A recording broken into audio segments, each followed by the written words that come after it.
Additional Signatures Addendum. Es la forma 3G. ¿Cuándo la vamos a usar? ¿Cuándo la podemos necesitar? Su nombre lo dice por sí mismo, pero déjenme solo llevar esto a temas reales. Cuando tenemos, por ejemplo, vendedores que son más de dos. Ustedes miran el Offer to Purchase and Contract. Esa forma no tiene sino 2 espacios para compradores y 2 espacios para vendedores. Este es el Offer to Purchase and Contract. Entonces aquí tenemos en la página 11 2 espacios para el buyer y luego viene Entity Buyer. Este Entity Buyer, pues todo este lugar vamos a suponer que es una corporación. Y luego Buy es quien está firmando. Firma la persona que está con la responsabilidad dentro de la Secretaría de Estado de ser el agente responsable. Luego el nombre, luego el título, presidente, CEO, secretario, main member y luego fecha. Entonces fíjate que para un Entity Buyer yo tengo todos estos espacios, 1, 2, 3, 4 y 5 son para el mismo, no son para varios compradores. Entonces si no hay una entidad, si no hay un LLC, si no hay un Incorporated, nada, yo no lleno esto. Lo mismo al otro lado en Seller. Pero démonos cuenta que si entonces tenemos 2 acá, perdón, 3 aquí o 3 aquí, lo correcto sería usar ese addendum. Nosotros la vez pasada, a mí me avisaron del tercero. Y lo que hice fue que lo monté aquí. Ya se había mandado porque el récord no mostraba 2 vendedores, no mostraba 3 vendedores, mostraba 2. Y resulta que la listing agent era la tercera dueña de la casa. Como ya teníamos todo firmado, ya me dice, by the way, pues ya aceptamos la oferta, yo también soy dueña. Entonces yo ya le puse ahí la firma, ok, pues dejémoslo así, y el banco no nos dijo nada. Entonces esta forma realmente lo que viene a hacer es, viene la dirección de la casa, ya saben que si están usando el zip form, ya ella asume los nombres. Aquí hay que especificar a qué documentos se le está adicionando las firmas, ¿no? O sea, si aquí es la forma Offer to Purchase and Contract, aquí van a escribir Offer to Purchase and Contract 2T para tal casa, ¿cierto? O la dirección ya estaba aquí. O sea que este formato adiciona nombres y firmas a cualquier tipo de documento que esté en el sistema. Y luego, fíjense que trae aquí, tú puedes marcar si los nombres que van extras son un comprador o son un vendedor o es otro tipo de persona que está ahí. ¿Otro qué sería? Por ejemplo, puede ser un apoderado de la corte, bueno, una herencia. O pueden ser que son 2 herederos y hay 2 o 3 que fueron asignados como las personas con el poder de firma. Entonces son executors o executors. Entonces pueden ir ahí. Por eso trae estos espacios para marcarlos y especificar aquí qué es. Y vuelve el espacio, el nombre, fecha y la firma aquí. Ha habido casos donde tienen que poner 5 o 6 nombres. O sea que no les extrañen, simplemente quiero que sepan que existe una forma para eso y que lo mejor, como Edgar lo mencionó hace un rato, sería usarla, porque si lo tratamos de presionar dentro de la otra forma va a ser difícil. Es una forma sencilla, es una sola página, nada más. Fíjense que al final hay lugar para 2 entidades más, si son varias entidades, o una persona y una entidad, ¿no? Puede darse. Pero aquí tenemos espacio para 1, 2, 3, 4, 5, 6, o sea, y si toca hacer varias, pues se hacen varias. Backup Contract Addendum. Esta es la forma 2A1T. Backup Contract Addendum.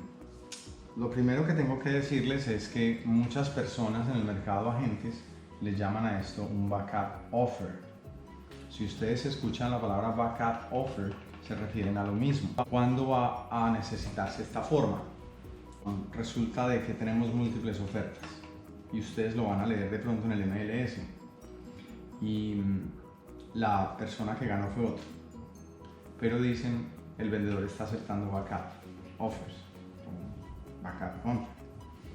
Eso quiere decir que si tu comprador quiere, en este caso, o si tú representas al listing, al vendedor, tú puedes decir, hey, tuvimos 6 ofertas, ya elegimos a una, muchas gracias muy queridos por haberse interesado, yo le pregunto a mi cliente y le digo, señor Edgar, tuvimos 5 ofertas extras, ¿a usted le interesaría que pongamos un backup offer, un backup contract? Yo no le pregunto así, yo le digo, ¿a usted le interesaría que pusiéramos un backup contract? Porque a mí me parece que es conveniente. La razón es muy sencilla, el vendedor no tiene nada que perder. Sin embargo, ¿cuáles son los 2 escenarios posibles? Bueno, el primer escenario, digamos 3, es que el contrato se ejecutó, cerró y todos felices. Bien. El segundo escenario es que se cayó ese contrato.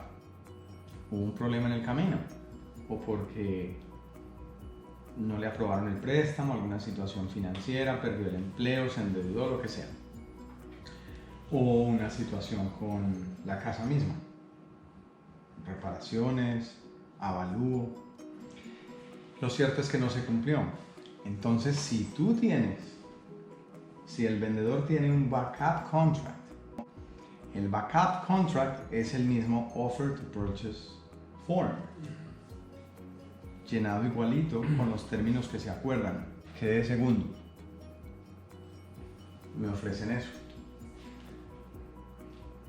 Le pregunto a mi cliente porque el vendedor dice, aceptamos contratos de segundo, de backup. Ese backup se puede llenar con la misma oferta que mandamos. Tú puedes decirle al vendedor, perfecto, aquí van los mismos términos que yo ofrecí. Puede ser que el vendedor diga, lo acepto así, tal cual. Así sea un backup contract, puede que tengas contraoferta. Puede ser que el vendedor diga, ok, como él ya tiene en su mente un primer contrato que aceptó y que fue mejor que el nuestro, a lo mejor el vendedor dice, pero me gustaría que subas el due diligence, o me gustaría que bajes el tiempo del due diligence, o me gustaría que tal lo que sea. Lo que quiero que tengan claro es que para firmarse un backup contract tiene que haber un acuerdo de términos. No es por defecto la oferta que quedó de segunda o de tercera tal cual se envió, porque el vendedor tiene el derecho de negociar. Okay. Una vez firmado, ¿qué se firmó? Se firmó el mismo offer to purchase en contract regular. Entonces mandas los 2. Entonces mando este y este. Oh, okay. Este va detrás del Okay. otro. Exacto. Y ahí es donde entra el backup contract adentro. Entonces este otro es el que regula los términos de ese contrato. Entonces miremos qué es lo que dice. Viene la dirección de la casa, el vendedor, el comprador, y fíjense lo que está diciendo aquí. Este contrato que está anexo hace parte del offer to purchase and contract, backup contract, entre el comprador y el vendedor. Y ellos están reconociendo que hay una oferta, un contrato antes, pero tú sabes que la probabilidad de que ese backup contract se entre en efecto es de un 10%. Voy a parar toda la búsqueda de mi cliente por un 10% de probabilidades de éxito. Yo no lo haría. Yo me quedo buscando y sé que tengo el otro ahí. Si yo encuentro la casa correcta para mi cliente, ponemos una oferta y firmamos un contrato, entonces yo le notifico que estoy retirando mi oferta. Si tú estás representando al comprador, cuando hay un contrato que es binding, que es ya legalmente, cuando tú no recibes la... cuando está firmado y comunicado. Entonces, si yo soy Edgar, represento al comprador, tenemos un backup contract y ese backup contract está ahí, está en el refrigerador, en el congelador. Y ya está todo firmado. Y yo seguí, está todo firmado, pero no es vigente. Solo se hace vigente si el otro cae y me comunican a mí. Ya vas a ver que una de las páginas aquí es que él me tiene que comunicar para volver a la norma de firmado y comunicado. Pero entonces yo estoy por el otro lado haciendo una oferta en la casa número 2, llamémosla. La 1 es la del backup contract, la 2. Encontramos otra casa, funcionó, Edgar la está elaborando, la manda, todavía no ha pasado nada. Se pusieron de acuerdo en términos. Entonces ya digo, yo sé que tengo la 1 allí. Entonces en la 2, bueno, ¿estamos listos, señor comprador, para ir con esta? Retiramos la otra. Sí, no hay problema, tenemos la otra. Entonces tú tienes que asegurarte que cuando estás entrando ya con en firma, estás haciendo el withdraw del otro, estás retirando el otro. O sea, no, yo no firmaría aquí finalmente sin retirar el otro, pero cuando yo ya veo que llega un acuerdo, que está totalmente listo, que ya se está firmando, de inmediato sale un email y dice withdraw. Porque si en ese momento a mí, y puedes hacer una llamada adicionalmente, no me han comunicado el del contrato 1, nada, no existe un contrato. Entonces yo sé que lo que pasa por la mente de nosotros en algún momento es justito el mismo segundo entraron los dos contratos. Al segundo. No, pues tú tienes el control. Pero si te manda un son las email. 10:41. En este momento ya hicimos un acuerdo, ya todo está, lo acabo de mandar por parte del comprador, me lo firmó, estoy esperando la firma del vendedor, tengo buen diálogo con el otro, todo está transparente. Señor comprador, voy a retirar el otro. Recuerden que yo no soy autónomo. Él me dice listo, hey, email, queda con la hora, queda con todo, texto y llamada, hey, voy a withdraw. Nos vamos a retirar ya. Muchas gracias, muy querido, hasta luego. Y ya, tú tienes el otro a la mano. Pero fíjate, y ha pasado lo que tú dijiste, que cuando menos piensas una muy buena casa que tú querías, se cayó el contrato. Nadie quiere que se caiga, pero pasan cosas. Y en ese momento te llaman y te dicen, ¿te acuerdas de mí? Aquí estoy. Pues chéverísimo, buenísimo. A mí me ha pasado una vez, no es fácil. Pero la pregunta que te debes hacer, creo yo, es ¿qué te abstendría de que tú como representante de un comprador no aceptes un backup contract? Si eso protege los intereses de tu cliente y tú tienes el control de decir cuando paras allá, firmas el otro. Tú lo tienes, no lo tiene el otro. Tú puedes decir eso. Y dos, si representamos al vendedor, Es más rico. todavía más. Si yo tengo múltiples ofertas, excepto que mi cliente diga, no, yo no lo quiero. Y ese es el escenario número 3. Porque puede ser que un cliente, la señora Neri, está vendiendo su casa. Y yo le digo de la situación, hey Neri, tuvimos 6 ofertas, ya está la ganadora. Con las otras 5, aquí hay una muy buena, la número 2. ¿Te parece si lo hacemos? Ah, ¿qué quiere decir? Me pregunta la señora Neri. ¿Qué significa eso? Quiere decir que si este se cae, automáticamente va a entrar el otro. Ah, pero la oferta que firmamos del contrato, ¿cuánto era? 278. ¿Y cuánto nos dieron de due diligence? $5,000. ¿Y en cuánto cerraba? En 30 días. ¿Y cuánto fue la segunda? 270. ¿Y cuánto pusieron de due diligence? 2,000. ¿Y en cuánto cerraba? En 45 días. Entonces, ¿te parece si llevamos el backup? ¿Cuál era el listing price? 270. 278. Puede que la señora Neri piense y diga, no, ¿sabes que no? O hazle una contraoferta que si nos cambia estos términos bien, pero yo si no, yo prefiero volver a salir al mercado y volver a correr el riesgo de tener múltiples ofertas. Puede que el vendedor me diga, no, yo prefiero el escenario de múltiples ofertas de nuevo. Puede que lo tengas, puede que no, pero es el vendedor el que toma la decisión.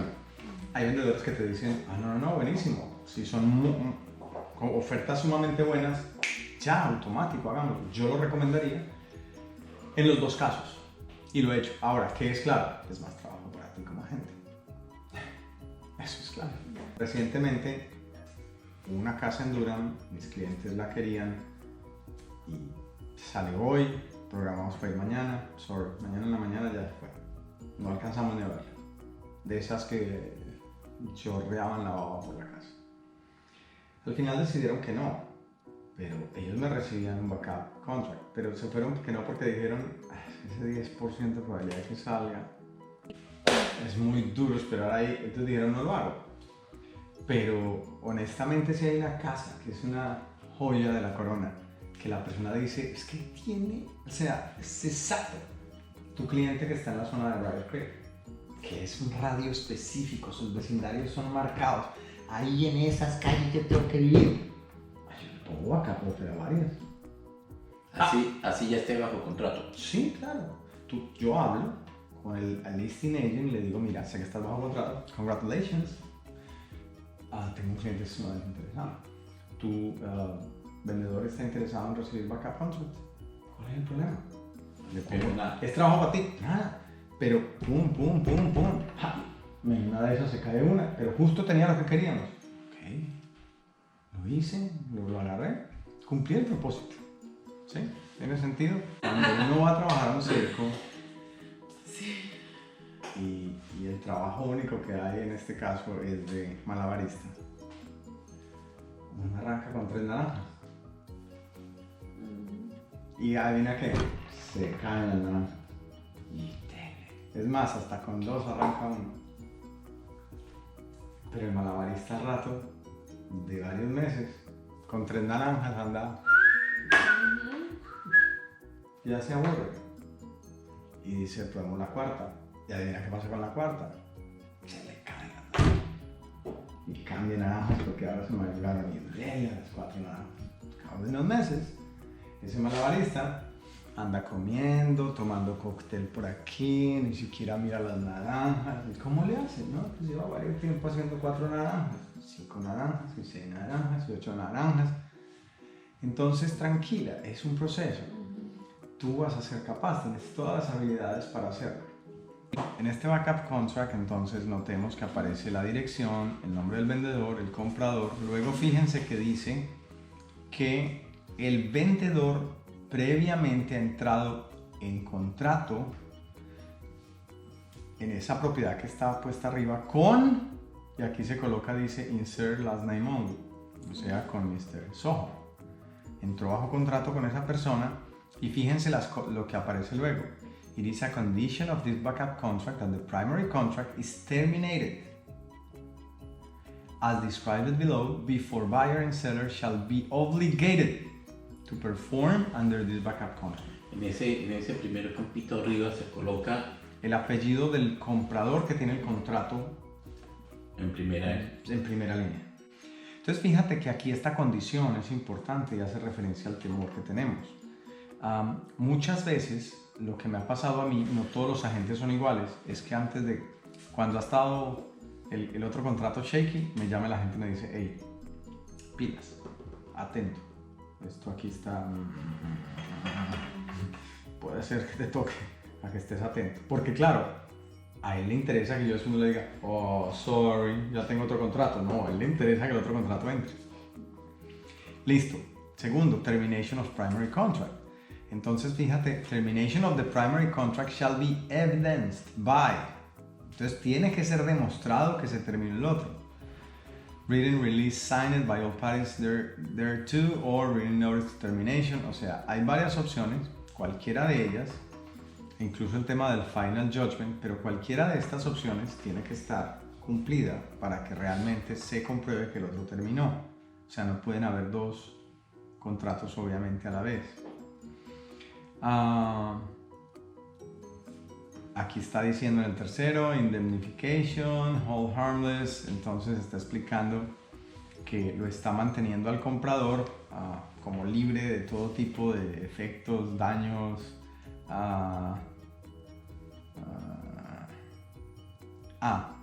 si la terminación del contrato anterior no fue hecha de manera correcta. Fíjate que dice reasonable alternative incurred by buyer as a result of buyer reliance upon any wrongful or ineffective termination of the primary contract.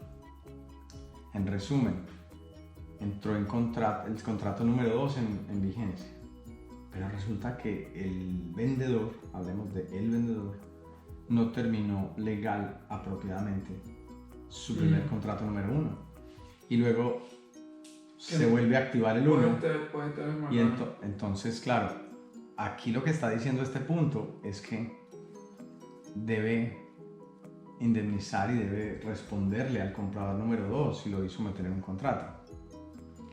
Listo.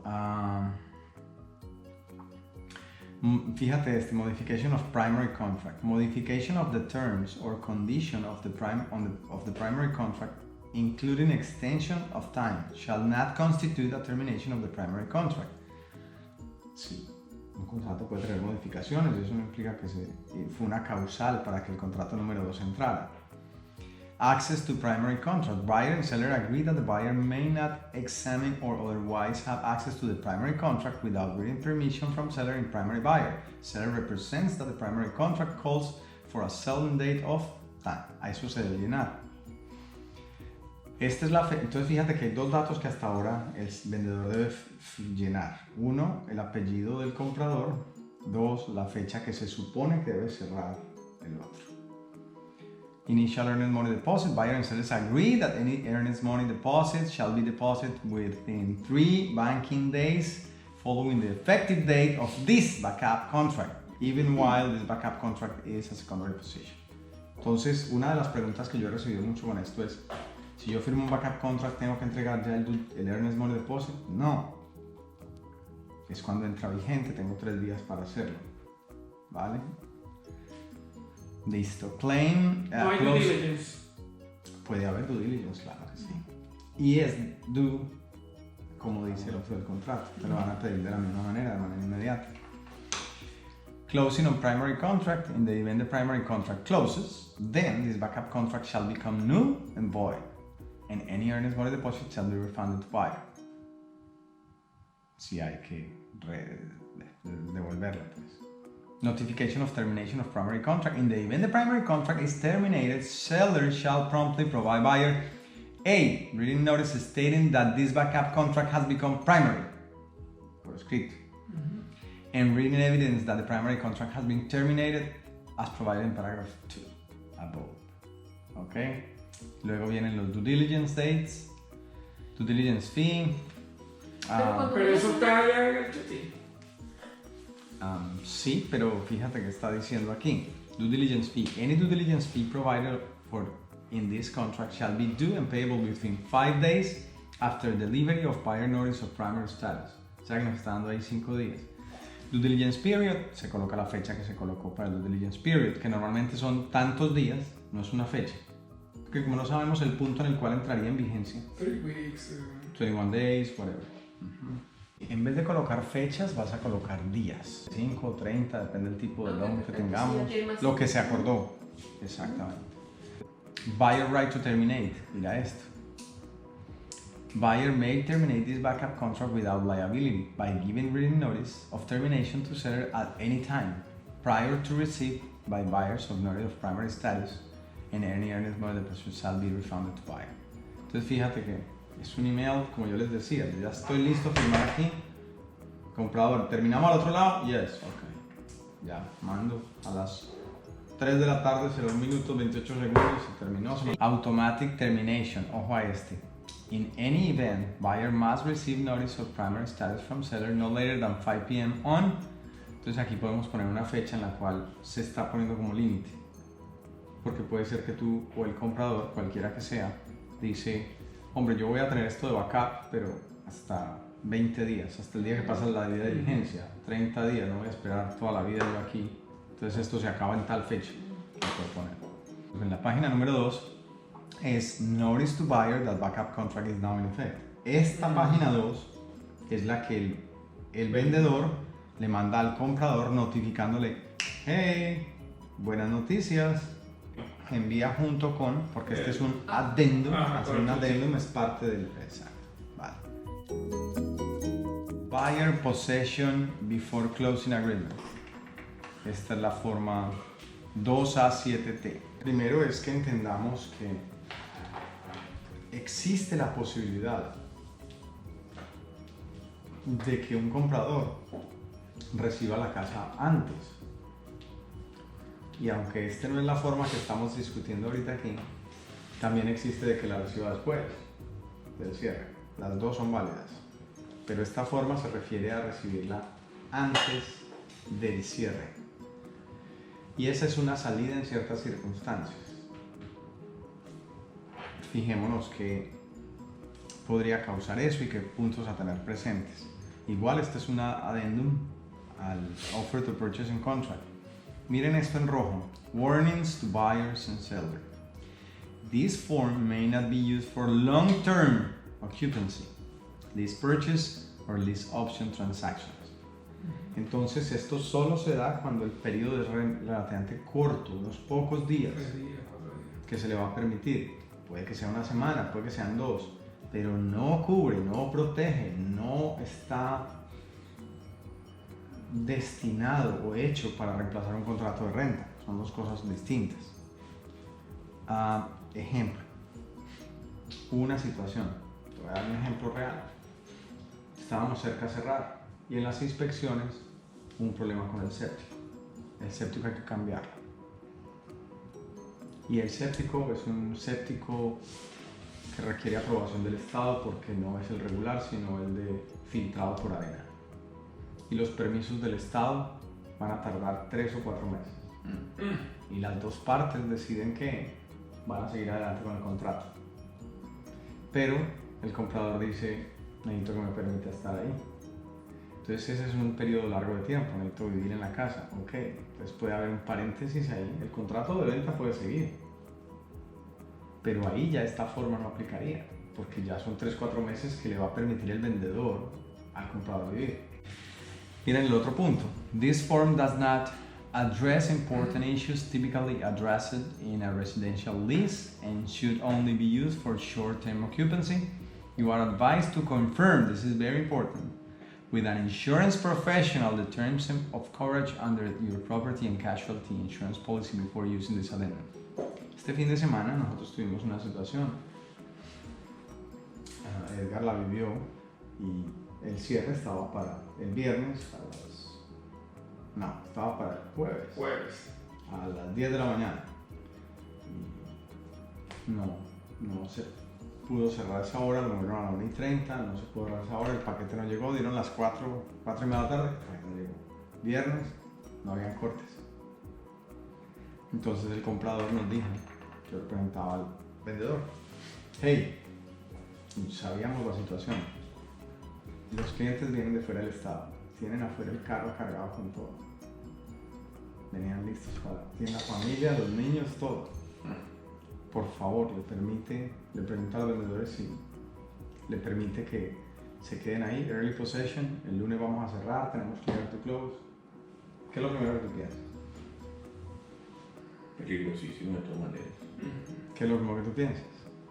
Pues me daría lástima decirle que no, pero pues a ver si ya batalló mucho, que puede ser confirmante que hicieron el lunes, entonces sería difícil. Es una situación difícil. Sí. En este caso nuestros vendedores tenían un buen corazón, ellos lo primero que iban a hacer era, ¿sabes? Éramos nosotros y la familia. Sí. Y yo fui la bruja. Yo fui la bruja de la película porque Por lo que había pasado. este punto, el del seguro, yo le dije, o sea, estuvimos tratando. Él trató de comunicarse con la compañía de seguros, obviamente ya eran las más de las 5 de la tarde, es complicado, pero el punto es, para explicar, dice you are advised to confirm with the insurance professional the terms. Lo primero es que tu casa tiene un seguro para que tú vivas en ella, no para rentarlo. Si está alguien rentando, cambian los términos y cambia el costo. Segundo, pasó algo en la casa, ese fin de semana, la compañía de seguro no te va a cubrir, no te va a pagar. Entonces solo te cubre si tú previamente llamas a la compañía de seguros y le explicas y ellos por escrito te dicen, ok, fine, lo entendemos.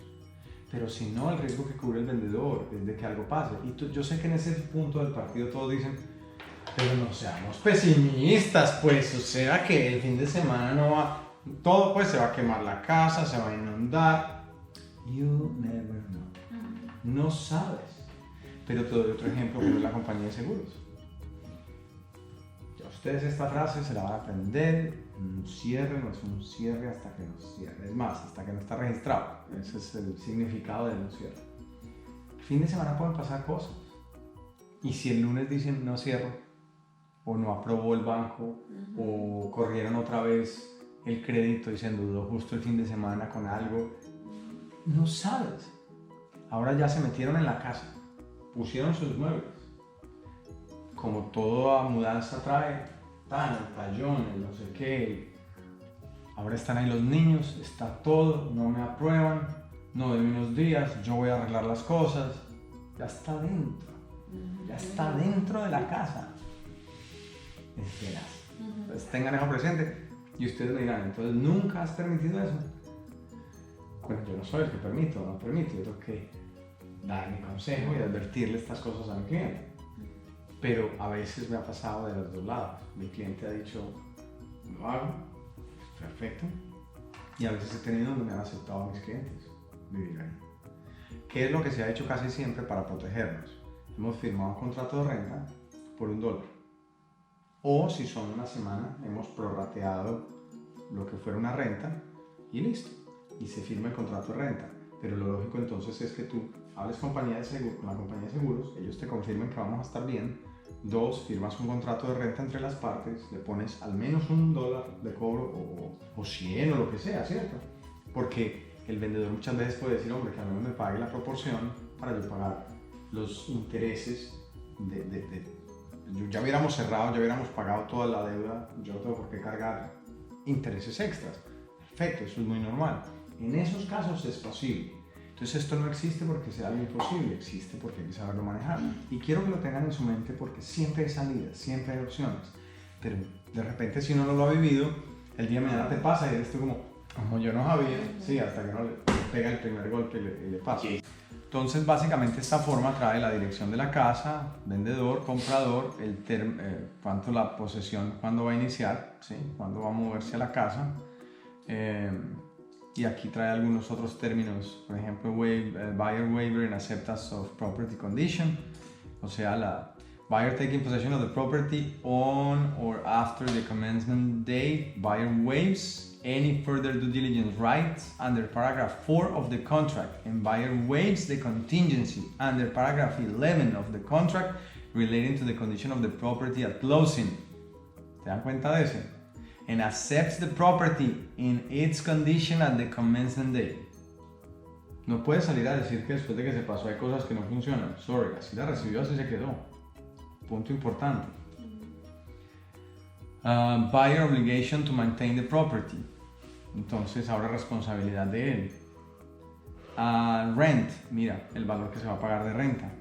Okay. Y luego si hay una demora después de eso, cuánto es el per diem después de ahí, porque se puede haber dicho, ok, son 10 días y vas a pagar $500, pero resulta que fueron 11 o 12, entonces por día extra vas a pagar tanto, se pone aquí. Termination of possession, buyer shall immediately vacate the property if the contract is terminated. If buyer does not then immediately vacate the property, buyer shall continue to be bound by all terms and conditions of this agreement, and buyer shall in addition pay seller a holdover fee de tanto. Fíjate eso. Per day. Pero en términos prácticos seamos reales. ¿Qué le va a pasar al vendedor? Si él no se mueve. Tiene que hacer un proceso en la corte. Evicción. Exacto. Proceso de evicción. Utilities. Buyer shall have all utilities registered in buyer name of the commencement day. Law maintenance and trash, insurance of the property. Buyer shall keep any personal property owned by buyer on or in the property insured for the benefit of the buyer in such amount to such extent as buyer determines desirable. O sea que puede exigirse ese tema del seguro. Insurance on seller's property. Seller shall procure and or maintain in effect a policy or policies of fire and hazard insurance adequately covering the property and seller personal property, if any located on the property, risk of loss or damage to the property by fire or other casualty remains with seller. Ahí está, sigue bajo ese concepto. Buyer's indemnification, buyer shall indemnify and hold seller harmless from and against any and all liability, fines, suits, claims, demands. Bueno, esto se supone que protege, ¿cierto? Protege al vendedor también y le da al comprador sus derechos. Association dues and charges. Sellers shall pay the owner's association. Okay. Lo de las mascotas, importante que no se les pase. Puede ser que, a veces uno pregunta, ¿no? Pero puede ser que el comprador trae sus mascotas y el vendedor no quiere, pues hay que estar muy claros en si se permiten las mascotas. Eviction. In the event of buyer breach of this agreement or the contract, buyer may be evicted from the property pursuant to a summary ejectment proceeding brought before the magistrate in the court where the property is located. Como quiera, hay que hacer un proceso, hay que pagar dinero en la corte y se va a tardar 40 días para que lo saquen. O sea, es un tema. ¿Es posible un early possession? Sí, y es posible lo otro. Es posible que el vendedor venda y se firme un documento que es parecido a este y se quede unos días más y el comprador reciba la propiedad después. Notice to seller that buyer is exercising their unilateral right to terminate the offer to purchase and contract. Entonces aquí solo quiero destacar que lo usamos mucho para el caso que tú lo usaste recientemente. Y es notice buyer is exercising right to terminate offer to purchase contract. Aquí básicamente se coloca la fecha del contrato, de nuevo buyer, seller, property address, pero este es el que más se usa cuando estamos dentro del due diligence period.